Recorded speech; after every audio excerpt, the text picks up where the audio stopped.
United Pentecostal Church Bulan ang programang Si Jesus ang Buhay na Pag-asa. Pakinggan at subaybayan ang mga aral ng Diyos na magdadala sa atin sa katotohanan, espiritual na kalayaan, pag-asa at buhay na walang hanggan. Mapapakinggan tuwing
Purihin ang pangalan ng ating Panginoong Hesukristo. Sa awitin pong inyong napapakinggan ay muli pong sumasahing papawid ang programang Si Jesus ang Buhay na Pag-asa.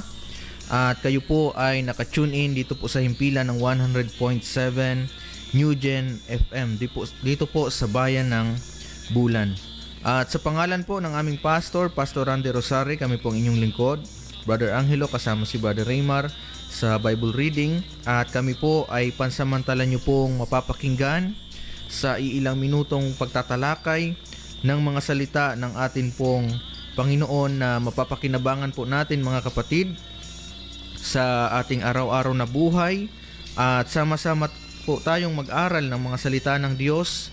At saan man po tayo naroon mga kapatid, naway tayo ay patuloy na gabayan at samahan ng atin pong Panginoon. Purihin ang Diyos mga kapatid. Binabati natin ang isang mapagpalang umaga ang lahat ng radio listener ng programang Si Jesus ang Buhay na Pag-asa. Sa mga kakabukas pa lang ng radio mga kapatid, isang mapagpalang umaga po sa bawat isa sa atin. Purihin ang pangalan ng ating Panginoon, maging sa sumusubaybay sa atin sa FB Live. Isang mapagpalang umaga po sa bawat isa sa atin. Good morning kay Sister Rebecca Montemor, Sister Gemma Guelas, amen, diyan po sa lugar ng Santa Remedios. Sister Laura Gumban sa lugar ng Barangay Lahong, good morning po sa inyo. Maging sa Guan family, good morning po sa inyong lahat. Sister Divine Espela Goyal, good morning po sa inyo. Pagpalain po kayo ng ating pong Panginoon. At maging kay Sister Princess Summer, amen, good morning po. She's watching right now from UPC Pili, Kamsur, under Pastor Ron Condes, tama po ba? Amen. Isang mapagpalang umaga po. Pagpalain po kayo lahat ng kapatiran natin dyan sa Pili, Kamsur, amen. Maging kay Brother Andy Orozco, good morning po sa inyo. Sister Nancy Dangla, blessed morning po. Pagpalain po kayo ng atin pong Panginoon, mga kapatid. At naway kayo po ay nasa mabubuting kalagayan. Tayo po ay magsama-samang maglingkod sa atin pong Panginoon. Ano man po ang ating mga pinagdadaanan, mga kapatid, mas mainam na Diyos ang lapitan natin, mga kapatid. Amen. Kung sa tao, madalas tayong i-reject, or sa tao, madalas tayong pangakuan at hindi naman natutupad. Pero ang mga pangako ng Diyos at mga salita ng Diyos, mga kapatid, ito po ay hindi nawawalan ng kabuluhan, mga kapatid, sapagkat ito po ay mapapakinabangan natin sa buhay na walang hanggan na ipinangako ng atin pong Panginoon kung tayo ay susunod sa kalooban ng Diyos sa pamamagitan ng kanyang banal na salita. Amen. Good morning po, Sister Angelita Liguro. Pagpalain po kayo ng atin pong Panginoon. Amen. So, si Sister Princess Summer ay okay, nasa Taguig na siya ngayon. Amen. So, sa Tanyag Church, pagpalain po kayo ng atin pong Panginoon. Gabayan po kayo ng Diyos at naway patuloy na sumainyo ang biyaya ng atin pong Panginoon sa UPC Top Tanyag Church. Amen. Good morning po sa inyong lahat, sa mga kapatiran natin dyan sa Taguig. Amen. Maging kay Brother Marvin Santos, good morning din po. Pagpalain po kayo ng atin pong Panginoon. Amen. At patuloy po natin itong subaybayan, mga kapatid, ang programang si Jesus ang buhay na pag-asa. Amen. At pagbati din, mga kapatid, sa lahat po ng kapatiran ng United Pentecostal Church dito po sa Bayan ng Bulan, na pinangangasiwaan po ng ating pastor, mga kapatid, ang tatlong congregation na pinangangasiwaan ng ating pastor, ang Magsaysay, Iquirino, at maging ang Santa Remedios Congregation, mga kapatid. Amen. At naway tayo po ay nasa mabuting kalagayan, mga kapatid. Praise God. At announcement po, bukas ay mayroon po tayong prayer and fasting na gaganapin sa Quirino Church, mga kapatid.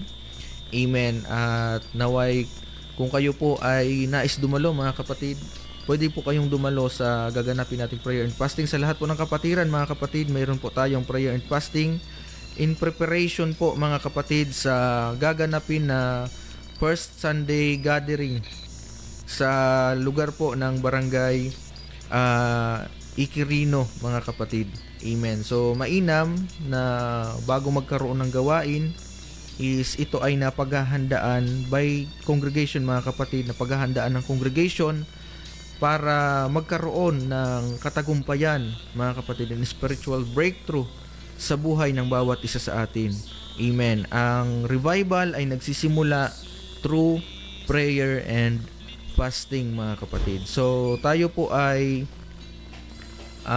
makiisa sa gaganaping prayer and fasting bukas. At sa mga nais pong dumalo at napagpapala ng mga salita ng ating pong Panginoon, mga kapatid, inaanyayahan po namin kayo sa gaganaping First Sunday Gathering ng UPC, United Pentecostal Church Bulan, mga kapatid, sa lugar po ng Barangay Iquirino. Amen. Pagpalain tayong lahat ng ating pong Panginoon, at ang programang si Jesus ang buhay na pag-asa, mga kapatid, ay araw-araw nyo pong napapakinggan dito po sa himpilan ng 100.7 New Gen FM sa ganap na alas 5 ng umaga. hanggang alas 6 ng umaga. At kung kayo po ay nais magkaroon ng free home Bible study sa inyo pong mga tahanan, mga kapatid, ito po ay malaya naming at walang bayad naming ipagkakaloob sa inyo saan man po kayo naroon dito po sa Bayan ng Bulan. Ito po ay willing naming puntahan alang-alang sa mga salita ng Diyos na kailangang maipahayag sa buhay ng bawat isa sa atin, mga kapatid. Kung kayo po ay mayroong mga katanungan, malaya po kayong mag-text o di kayo tumawag sa number ng United Pentecostal Church, mga kapatid, 0951-93-20038. 0951-93-20038. Amen. So yan po ang ating contact number, at kung kayo po ay mayroong katanungan at napagpapalan ang masalita ng Diyos, pwede po kayong kumontak sa number na yan, mga kapatid. Good morning po, Sister Christy Disuyo. Amen. Pagpalain po kayo ng ating pong Panginoon. Sister Margie Guetan sa lugar ng Santa Remedios. At binabati din natin ang isang mapagpalang umaga, ang Guneo, Soledad at Isiha family. Amen. Pagpalain po kayo ng ating Panginoon. Sister Cristeta Bugayong, Sister Ameliana Sulayaw, pagpalain po kayo ng ating pong Panginoon, mga kapatid. At sa lahat ng nanonood sa atin ngayon, nakamonitor sa atin sa FB Live, good morning po sa inyong lahat. Sister Edna Dalida, amen, ang aking kaklase nung college at masigasig na naglilingkod sa atin pong Panginoon dyan po sa lugar ng UPC Matnog, amen, under ni Pastor Alfred Generalo, amen. Pagpalain ka po ng ating pong Panginoon at nakakagalak dahil isa ka sa tumanggap sa ating Panginoon sa inyo pong buhay, at naway makilala nyo pa ng lubusan ang ating pong Panginoon. Patuloy kayong gabayan ng Diyos. Amen. At sa lahat, mga kapatid, ng sumusubaybay sa atin, pagpalain po tayong lahat ng ating pong Panginoon. At sa ating pong pagpapasimula, mga kapatid, dahil ang oras natin ay limitado, tayo po ay dadako na sa pag-aaral ng salita po ng ating pong Panginoon. Pero bago yan, tayo po muna ay manalangin sa ating Panginoon upang hingin ang kanyang patnubay at gabay sa umagang ito. Tayo po ay manalangin sa ating pong Panginoon.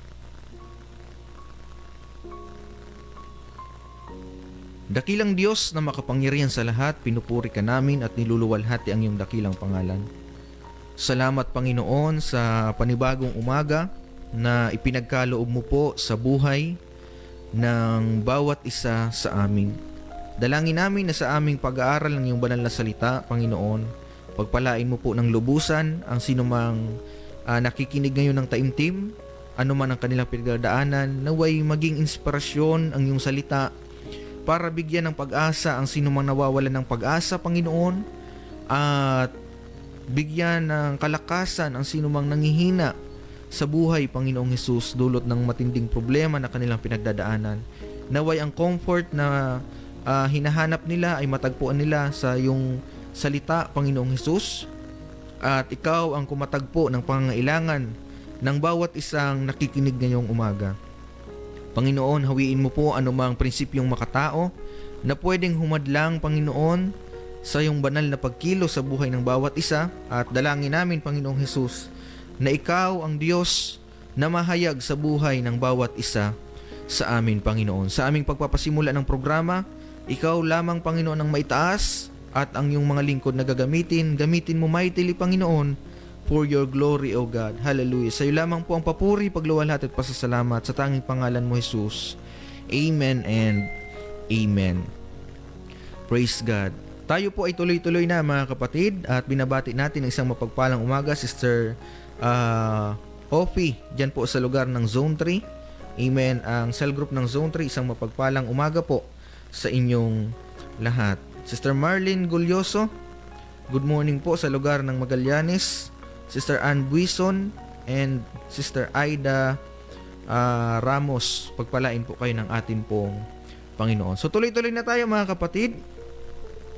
And continuation pa rin po tayo ng ating topic kahapon about the benefits of the Word of God, mga kapatid. At napag-aralan natin na ang salita ng Diyos, mga kapatid, ito ay pribilehiyo. para sa atin ngayon na namumuhay sa bagong tipan, mga kapatid. Amen. And compare to the Old Testament, mga kapatid, kung ikukumpara natin ang Old Testament sa panahon natin ngayon, mas mapalad tayo ngayon, mga kapatid. Kasi kahapon binasa natin ng the book of Deuteronomy na ang aklat ng kautusan is binabasa ito every 7 years. Then ipapatawag lahat ng mga lalaki, mga babae, maging mga taga-ibang lupa, mga kapatid, upang kanilang marinig ang salita ng Panginoon at makilala nila ang Diyos, and then para matupad nila kung ano yung nakasulat at masunod nila yung kalooban ng ating Panginoon. And now, we are more blessed, mga kapatid, dahil nung si Jesus Christ ay nahayag bilang tao, mga kapatid, nahayag sa laman, amen, hindi siya naparito para sirain ang kautusan. Sabi ng Matthew chapter 5 verse 17, si Jesus Christ ay naparito hindi para sirain, kundi para ganapin ang nasa kautusan. Kasi wala pong nakakatupad nun, mga kapatid. Sobrang hirap sumunod sa panahon ng Old Testament. Well, in fact, mga kapatid, may mga tao ngayon na pilit binabalik yung batas sa Old Testament, kahit yung pagpraktis ng Sabat. Na kung pag-aaralan natin, mga kapatid, sa batas ng Sabat, sobrang higpit pagdating sa mga Hudyo, mga kapatid. Bawal kang magpausok ng bahay. In short, bawal kang magluto. Yung paglakad mo is mayroong limitasyon, mga kapatid. And then, bawal kang magtrabaho. Dahil ang katumbas nun is pagpaparusa, mga kapatid. Praise God. Kaya, we are more blessed compared to the times of the Old Testament, mga kapatid. Amen.